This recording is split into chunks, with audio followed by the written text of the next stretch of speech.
আচ্ছা দেখ, এই তোরা সবাই তাপটা ভালো করে বুঝেলে, কারণ কোশ্চেন আমাদের লেখানো হয়ে গেছে।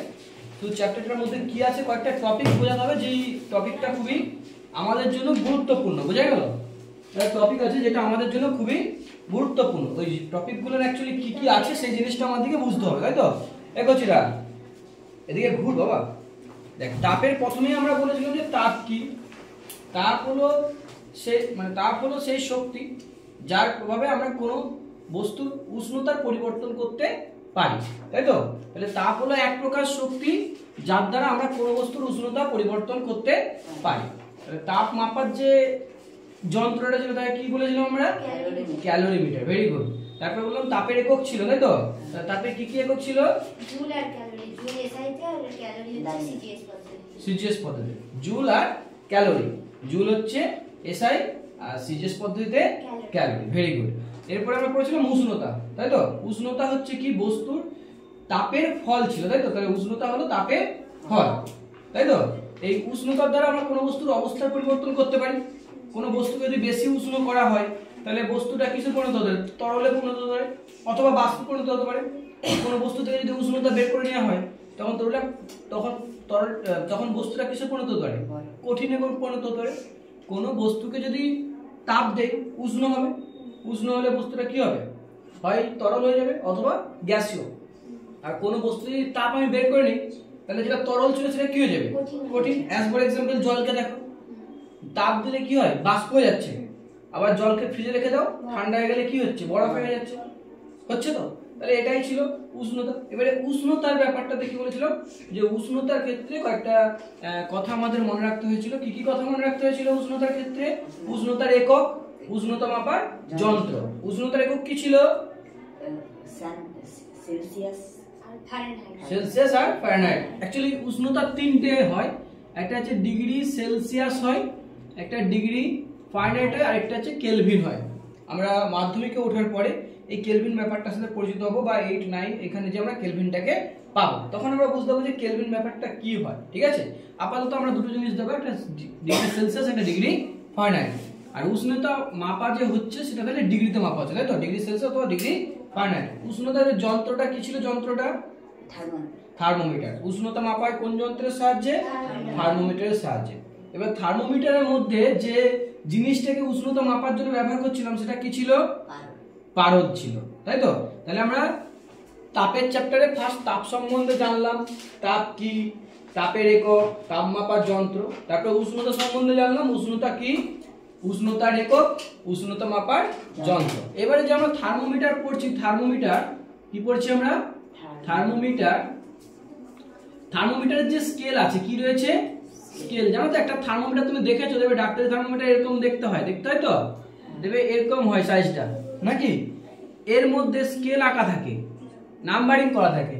এই যে স্কেল আছে, এই স্কেল অনুযায়ী থার্মোমিটারকে দুটো ভাগে ভাগ করা হয়েছে। একটা হচ্ছে থার্মোমিটারের ফারেনহাইট স্কেল হয়। কি হয়? Fahrenheit scale. আমি ফারেনহাইট স্কেলকে এফ স্কেল দ্বারা প্রকাশ করছি। আর একটা স্কেল হয় সি স্কেল বা সেলসিয়াস স্কেল। তাহলে থার্মোমিটারকে স্কেল অনুযায়ী কত ভাগে ভাগ করা হয়েছে? দুটো ভাগে। একটা হচ্ছে ফারেনহাইট স্কেল, একটা হচ্ছে Celsius scale.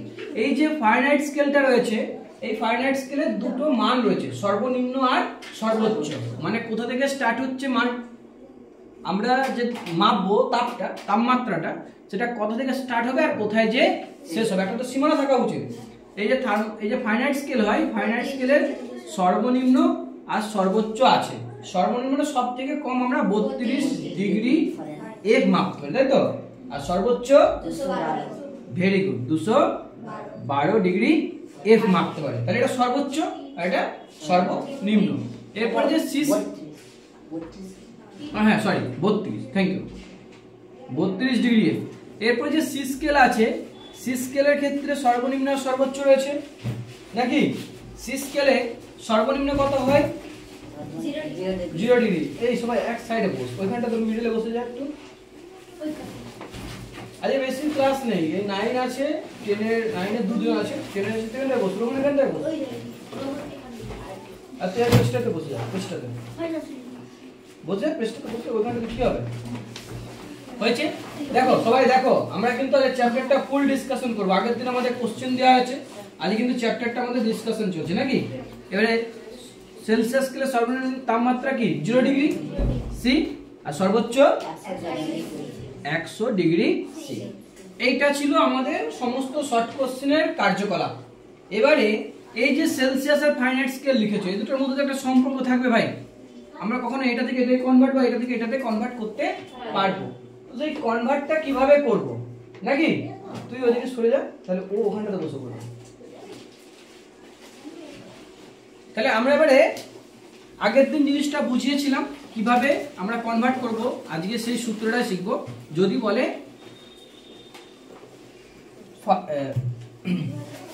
Thermometer Celsius scale ও থার্মোমিটার ফারেনহাইট স্কেলের মধ্যে সম্পর্ক লেখো, যা অ্যান্সার হবে C/5 সমান F-32/9 এরও একই অ্যান্সার হবে।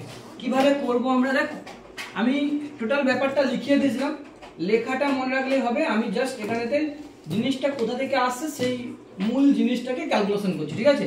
ওই গাদাখানে কার লিখবো না, ওটা অলরেডি আমাদের লেখা আছে নোটসে, তোমরা ওইটা করলেই পারবে, একদম সুন্দরভাবে সাজানো আছে, বুঝা গেল। তো আমি ধরো এদিকে একটা স্কেল ব্যবহার করছি, এটা সি স্কেল, আর এদিকে একটা স্কেল ব্যবহার করছি, এটা এফ স্কেল। তাহলে এখানেতে দুজনের যে পার্ট ছিল, এর 0 ডিগ্রি সি ছিল আর এর 32 ডিগ্রি এফ ছিল, আর এর সর্বোচ্চ পার্ট যেটা ছিল 100 ডিগ্রি সি, তাই তো, আর এটা ছিল 212 ডিগ্রি এফ, এটা ছিল। এখন ধরলাম যে তাহলে এর 0 থেকে 100 পর্যন্ত মোট কত ঘর, 100 ঘর, আর এর হচ্ছে 32 থেকে 212 পর্যন্ত মোট কত ঘর হবে, 180 ঘর। তাহলে সেলসিয়াস স্কেলে যেটা 100 ঘর, সেটা সমানই ফারেনহাইট স্কেলে কত ঘর, 180 ঘর নাকি। এখন ধরো একটা বস্তুর টেম্পারেচার নিলাম, ধরো একটা বস্তুকে আমি উত্তপ্ত করলাম, তার উষ্ণতা মাপলাম। ধরো সেলসিয়াস স্কেলেতে বস্তুটির পার্ট পেলাম সি, আর ফারেনহাইট স্কেলেতে সেই তাপমাত্রায় পেলাম এফ। তাহলে 0 থেকে সি এর ডিসটেন্স কত হবে, 0 থেকে সি পর্যন্ত কত ঘর হচ্ছে, সি ঘর। তাহলে সি স্কেলে 0 থেকে সি পর্যন্ত কত ঘর পাবো আমরা, সি ঘর পাচ্ছি তো। তাহলে সি ঘর, আর হচ্ছে এর থেকে কত ঘর পাবো, তাহলে এম মাইনাস কত ঘর পাবো, এই ডিসটেন্সটা কত পাবো, এম মাইনাস 32 ঘর পাবো। তাহলে সেলসিয়াস স্কেলে 100 ঘর সমান ফারেনহাইট স্কেলে 180 ঘর। তাহলে সেলসিয়াস স্কেলে সি ঘর সমান কত, ওই কি নিয়ম করলে 180 ইন্টু সি বাই 100 ঘর হবে তো। এবারে একটা শূন্য কাটলাম, এটাকে কাটলে হচ্ছে 9 আর এটাকে কাটলে হবে 5। তাহলে 9c বাই কত ঘর পাচ্ছি আমরা, 5 ঘর পাচ্ছি। 9c বাই কত পাচ্ছি, 5। এখন দেখো সি স্কেলে মানে সেলসিয়াস স্কেলে যেটা সি ঘর হয়, সেটাই ফারেনহাইট স্কেলে 9c বাই 5 ঘর হয়। আর 9c বাই 5 ঘর যেটা মানে এখান থেকে এতটা, তার মানে এখান থেকে এতটা, তাই তো। তাহলে আর এখান থেকে এতটার মান কত বের করেছি, m মাইনাস 32। তাহলে বলতে পারি কি এটা সমান এটা, অতএব 9c বাই 5 সমান f মাইনাস 32। এবারে কি করব, শুধু 9টাকে এর নিচে ভাগ করে দেব, এখানে 9 গুণ অবস্থা আছে, এখানে গেলে কি হয়ে যায়, ভাগ হয়ে যায়। তাহলে c বাই 5 সমান f মাইনাস 32 বাই 9, এটি হচ্ছে সম্পর্ক নাকি, বুঝতে পারলাম। এবারে এই সম্পর্কটাকে আমরা কিভাবে কাজে লাগাবো, এই ইউটিলাইজটা কি আছে, মানে আমরা এটাকে ব্যবহার করব কিভাবে, কিছু ম্যাথস আছে। একটা ম্যাথস তোমাদেরকে দিচ্ছি, সেই ম্যাথসটা দেখো, আর সেই ম্যাথস অনুযায়ী একাধিক ম্যাথস হবে, আমি দুটো ম্যাথস করাবো আর অনেকগুলো মান দেবো, সেগুলো তোমরা নিজেরা আমার জন্য পড়ে আনবে। দেখো আমি বলছি কি যে একটা কোশ্চেন দিচ্ছি, 40 ডিগ্রি সেলসিয়াস কে ফারেনহাইটে প্রকাশ করো। কিসে প্রকাশ করতে বললাম, ফারেনহাইটে প্রকাশ করো। 40 ডিগ্রি সেলসিয়াস সমান কত ফারেনহাইট আমাকে দেখতে হবে। আমরা কি করে করব, যে আমাদের অ্যান্সার করতে গেলে সূত্রটা জানি আমরা, সূত্র অনুযায়ী c বাই 5 সমান f মাইনাস 32 বাই 9, এই সূত্রটা আমরা জানি। তাহলে আমরা ফার্স্ট সূত্রটা লিখে ফেলবো, সেলসিয়াস ও ফারেনহাইট স্কেলের সম্পর্কের সূত্রটি হলো, এটা লিখে দিলাম। এটা লেখার প্রয়োজন নিতে হবে, যেখানে দেখো যেখানে এই যে 40 ডিগ্রি সি আছে, এটা কার মান দেওয়া আছে বলতো? সি এর মান না এফ এর মান দেওয়া আছে? সি এর মান দেওয়া আছে। তাহলে সি সমান কত দেওয়া আছে? যেখানে সি সমান 40 ডিগ্রি সি, তাই তো? তাহলে আমরা কি করব? সি এর জায়গায় কত বসাবো? সি এর জায়গায় বসাবো 40। 40 বাই কত হচ্ছে? 5 সমান f মাইনাস 32 বাই 9। এবার কি 5 আসতে 8। দেখো কোনাকুনি গুণ হয়, হয়তো? তাহলে 8 লং কত হবে? তাহলে 72 সমান m মাইনাস 32। এবারে 32টা দিকে মাইনাস আছে, এদিকে এসে কি হয়ে যাবে? যেটা সমানের ওই পাশে মাইনাস থাকে, সমানের এই পাশে আসলে প্লাস হয়ে যাবে। তাহলে মানে 72 প্লাস 32 সমান কত হচ্ছে? f। এবার থেকে যোগ করলে কত হবে? 4 আর 10। f সমান কত পেলাম? 104। তাহলে সেলসিয়াস স্কেলে যার মান 40 ডিগ্রি সেলসিয়াস হয়, ফারেনহাইট স্কেলে তার মান কত হবে? 104 ডিগ্রি ফারেনহাইট। ফারেনহাইট স্কেলে ডিগ্রি ফারেনহাইট বলতে হয়, আর সেলসিয়াস স্কেলে ডিগ্রি সেলসিয়াস বলতে হয়। তাহলে ফারেনহাইট স্কেলে হবে সমান 104 ডিগ্রি ফারেনহাইট। বুঝতে পারলে? এরকম করে দিই 40 এর জায়গায় আমি যদি 50 ডিগ্রি কে ফারেনহাইটে প্রকাশ করে, 50 ডিগ্রি সেলসিয়াস কে করতে পারবে? হ্যাঁ, ঠিক আছে, লেখো। হ্যাঁ, এটা তুলে নাও। এরকম করে তো একাধিক সেলসিয়াস কে আমরা ফারেনহাইটে প্রকাশ করব। এই তো সন্টমনা, বুঝতে পেরেছিস? ভালো লেগেছে অঙ্কটা? পরীক্ষা কিন্তু দুটি অঙ্ক আসার সম্ভাবনা আছে। তোমরা যখন প্রশ্নবিচিত্রা করবে, এহেন অঙ্ক তোমরা একাধিকবার লক্ষ্য করিবে। কিন্তু কোথায় গায়েব হয়ে গেছিলি কুচি? কালকে মাসির মানে বড় মাসির শাশুড়ি মা মারা গেছিল। যা তোকে গোটা কাকার জন্য আসছে, তোকে এই গোটা পৃথিবীর দায়িত্ব দিয়ে রাখা হয়েছে রে। মা গেছিল আমি কি করব? আর সেটাই, নিরীহ প্রাণী তুই নাকি? এতম তোর গলা একটু কথা বল, তোর গলাটা আমার খুব সুন্দর লাগে কুচি, সেই সুইট সুইট ভয়েস। আমি ধান নেই, আমি ধান নেই না, আমার গলা এমনিতেই সুন্দর। তোর থেকে শুনো, তোর তো গলা হয়ে গেছে। সুস্মিতা দি 8 মাস পর চিন্তা করুন কি মাস পর এই সম্বন্ধে কথা বল। আমাদের থাকবে অনেক কিছু। কি হয়েছে রোহন? ও সে বাচ্চা স্যার জমকে বলছিল। হ্যাঁ আমি দেখছি কি? কিছু না কিছু না। আরে মনে না করালে কি করে বুঝবো তোরা কি বলতে চাইছিস? এটা মনে করা না দরকার পড়া না আমাদের বিপদ।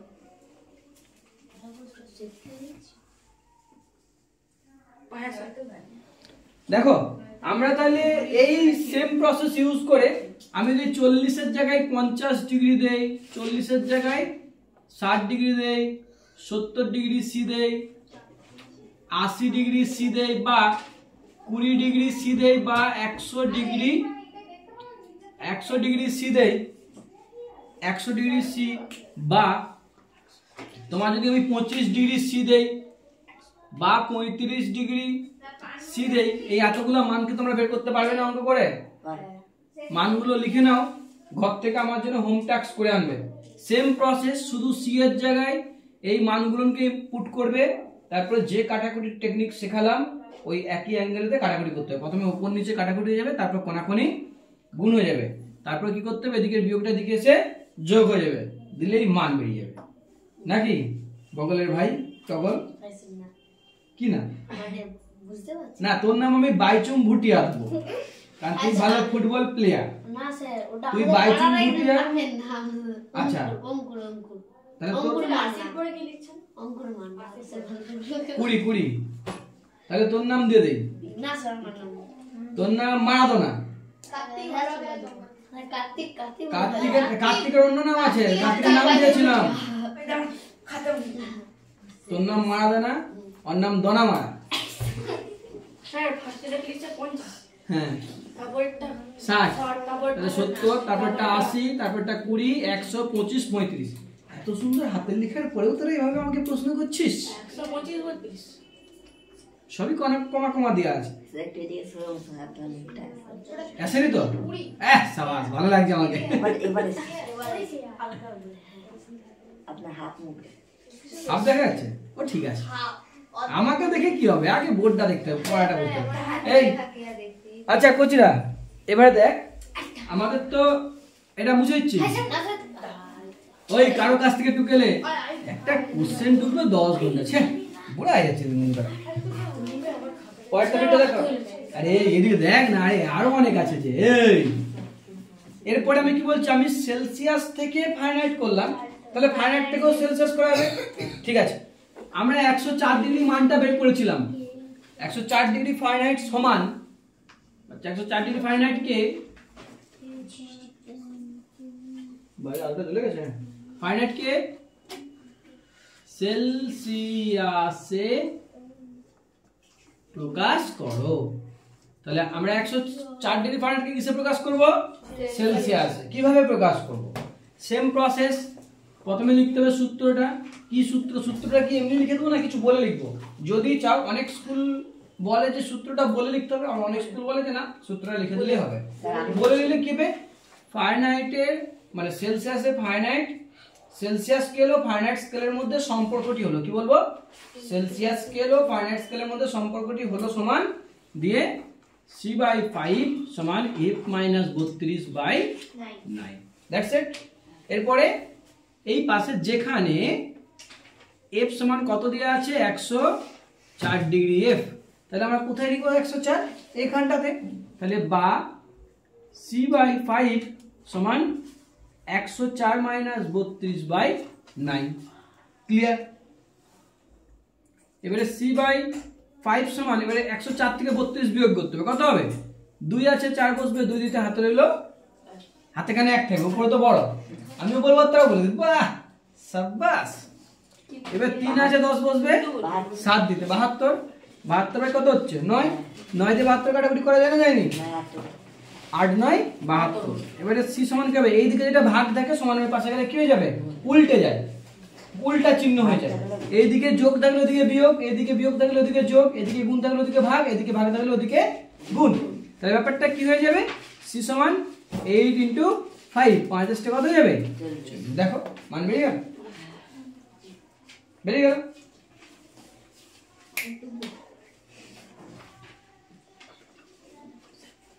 ভালো লাগে তো শব্দ?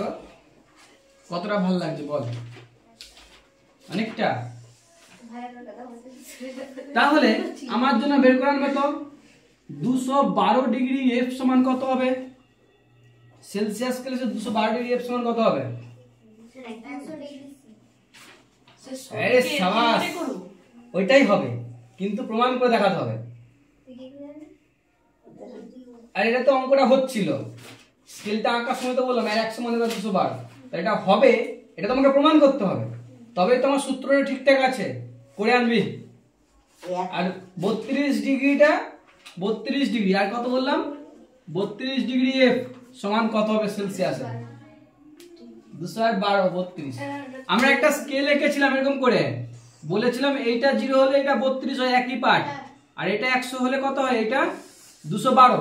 তাহলে আমি যদি 212, তাহলে 212 থেকে 100 হবে, এটা আমরা সূত্র করেছি, তাহলে সূত্রটাতে 212 সমান 100 বলেছিলাম, ঠিক সেটাকে প্রমাণ করার সময় চলে এসেছে। আর এটা 32 মানে এটা 0 হবে, সেটা কি ঠিক? এটা প্রমাণ করার সময় চলে এসেছে। চলো এটা সূত্রের অপারেশন হবে নাকি, নাকি আয়ুষ? হবে তো? এই দুটো তারা প্রমাণ করতে হবে, এইটার মানে 100 ডিগ্রি সি আর এটার মানে 0 ডিগ্রি সি, তাহলে তারা সূত্রের অপারেশন করে দিবি। অপারেশন করতে, হ্যাঁ, মেজর অপারেশন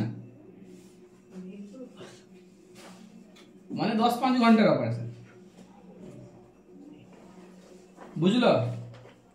এই অঙ্কটা লেখা হয়ে গেছে? না কবে করবি? কে তোর মন খারাপ নাকি রে কার্তিক?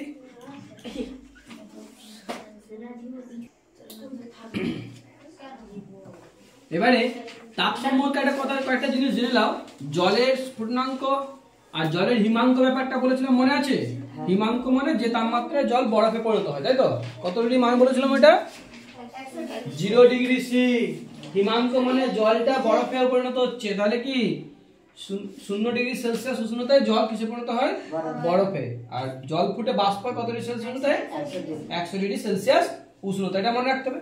এবারে কিছু টপিক আছে যেগুলোকে পড়তে হয়। গলন কি? গলন বলতে কি বোঝো? তারপরে কি বলা হয়? আর হচ্ছে তোর লিন তাপ। গলন কি? গলন কি? যে প্রক্রিয়ায় কোন কঠিন পদার্থ তরলে পরিণত হয় সেই প্রক্রিয়াকে বলা হচ্ছে গলন, তাই তো? এবারে তারপরে কি?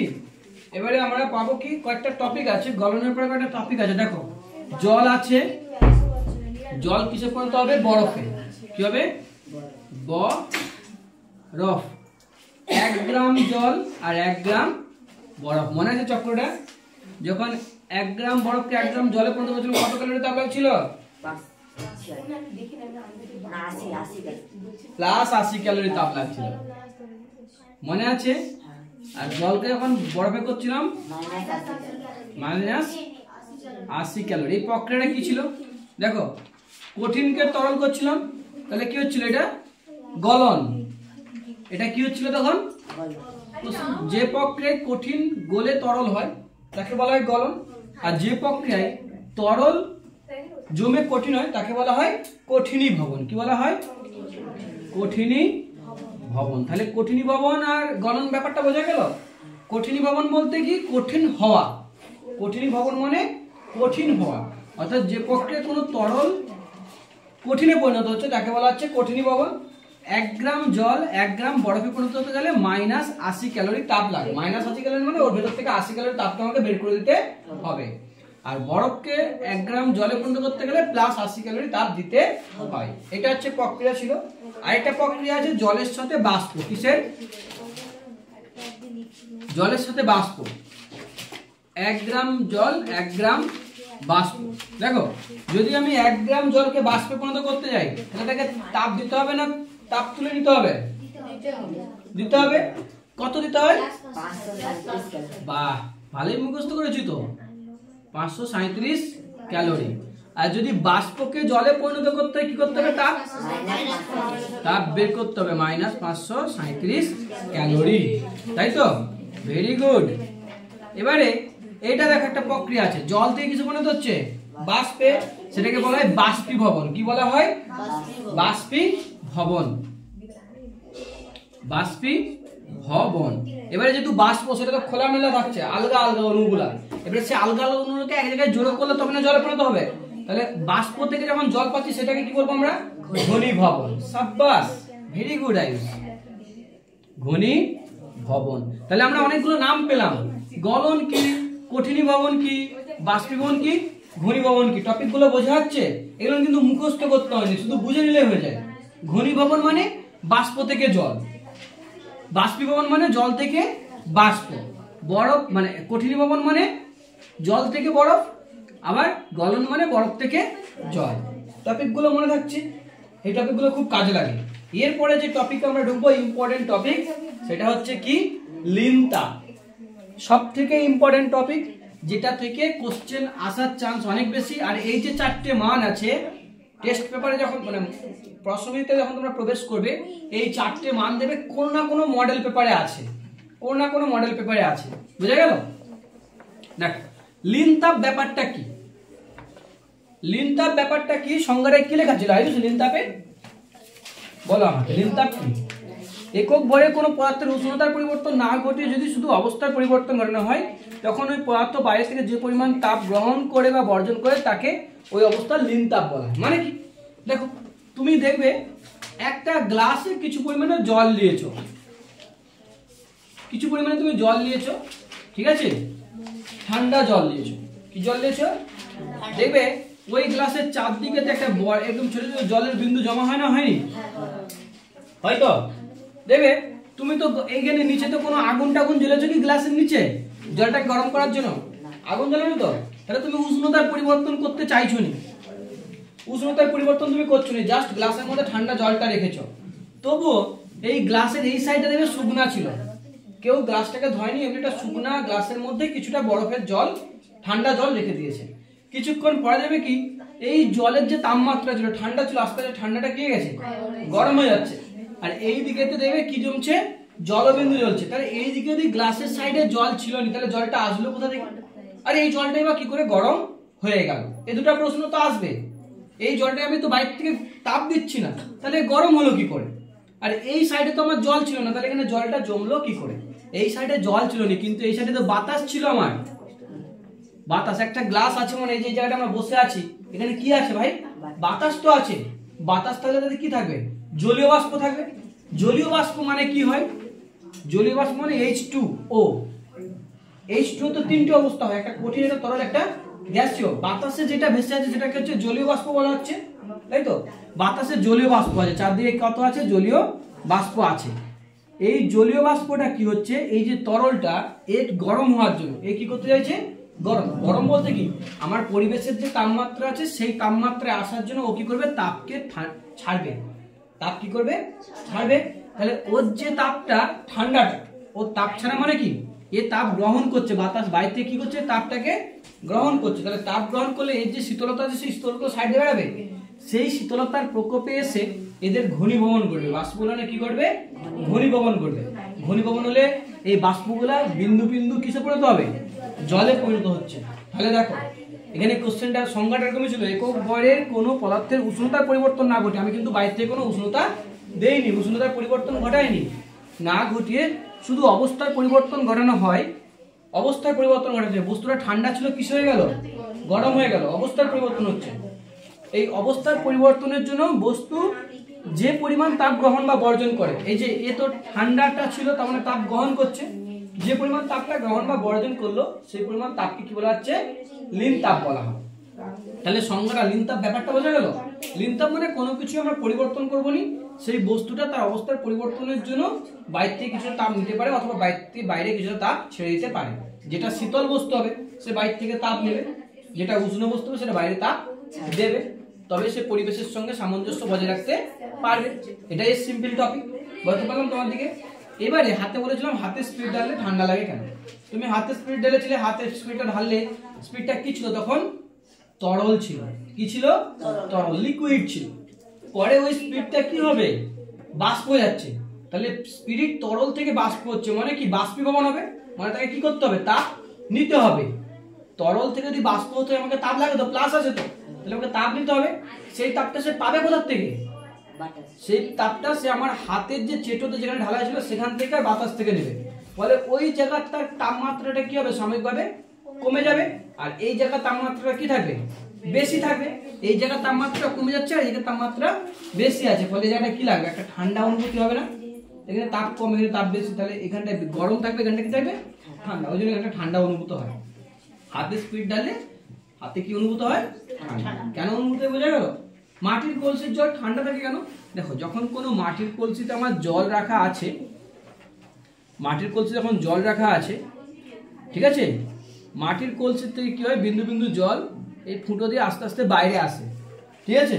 এবারে কি করে? এই মাটির কলসিটা থাকে, পরিবেশ যখন গরম হয় তখন কি করে? মাটির কলসির এই জলগুলো এখান থেকে বাষ্প হয়ে উড়ে যায়, ফলে কি মাটির কলসির চারদিকে কি ঠান্ডা আবহাওয়া তৈরি করে রাখে। তার কারণে মাটির কলসির জল কি থাকে? ঠান্ডা থাকে। কথাটা বোঝা গেল?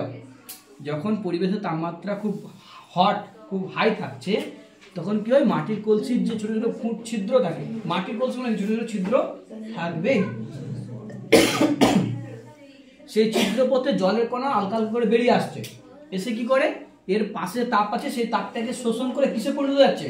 বাষ্পে। তাহলে এখান থেকে তাপ শোষণ হয়ে গেলে জায়গাটা কি যাবে? শীতল হয়ে যাবে তো, ফলে মাটির কলসিটা কি রাখবে? ঠান্ডা রাখবে। ওই জন্য মাটির কলসির জল কি থাকে? ঠান্ডা থাকে। এবারে মাটির কলসির জল ঠান্ডা থাকে কেন? যা অ্যান্সার। হাতে স্পিড হলে ঠান্ডা অনুভূত হয় কেন? একই রকম অ্যান্সার, তাই তো? লীন তাপ কি বোঝা গেছে। আর টপিকটা কি আছে? যে জীবের শরীরবৃত্তীয় ক্রিয়ায় তাপের ভূমিকা লেখো।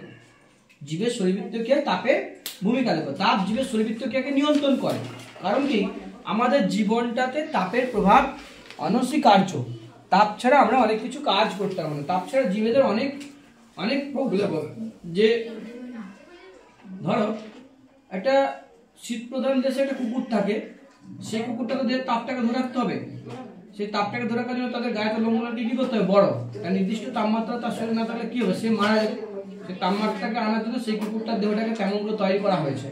মানে বড় বড় লোম থাকবে, আপনার সোয়েটারের মতো লোম যেটা, তাহলে কি হবে, তার শরীরের তাপটা বাইরে বেরোতে পারছে না। গরমকালে দেবে কুত্তাদের যখন প্রচন্ড পরিমাণে গরম লাগে তখন তারা জিভ বার করে ঘাম ঝরায়, তাহলে তখন কি হয়, তার শরীর থেকে কি হয়, তাপটা বেরিয়ে যায়, শরীরটা কি হয়ে যায়, শীতল হয়ে যায়। আবার কিছু প্রাণী আছে যারা দেখবে শীত মানে তাদের রক্তটা কি হয়, শীতল হয়, সেই শীতল রক্তের প্রাণীরা কি করে, রোদ পুয়ায় যাতে শরীরটা কি হয়, গরম হয়। তাহলে জীবের প্রত্যেকটা জীবেরই বেঁচে থাকার জন্য সৌরশক্তি বা সূর্যের তাপ, আলো খুবই গুরুত্বপূর্ণ। দেখো ওখানে একাধিক কথা লেখা আছে, আমি নোটসটাও লিখিয়ে দিয়েছি, মনে আছে নোটসটা? আজকে যে টপিকগুলো পড়ানো হলো কারো কোনো বুঝতে অসুবিধা রয়েছে? লিন তাপ ব্যাপারটা ক্লিয়ার হয়েছে?